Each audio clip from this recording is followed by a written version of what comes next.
We often get the question, how many quad rings do I need in my Matrix toolbox to be effective? And many of the introductory quad kits come with two of the universal rings, one left-handed and one right-handed.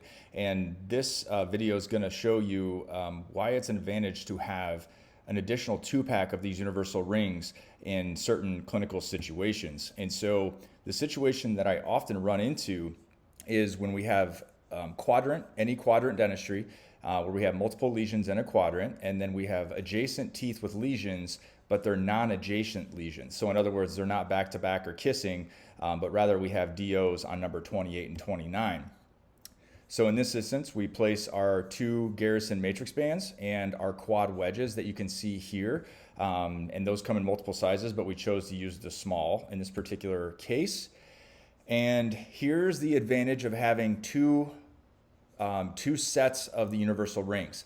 The main advantage is consistency. So I'm able to get both universal rings with the driver tip on the lingual in both of these cases. Now, if you only have one left-handed and one right-handed, then you're going to have to flip-flop which way your wedge inserts. But by having two, then I'm able to keep my wedge coming from the buccal and my driver tip coming from the lingual in this particular case.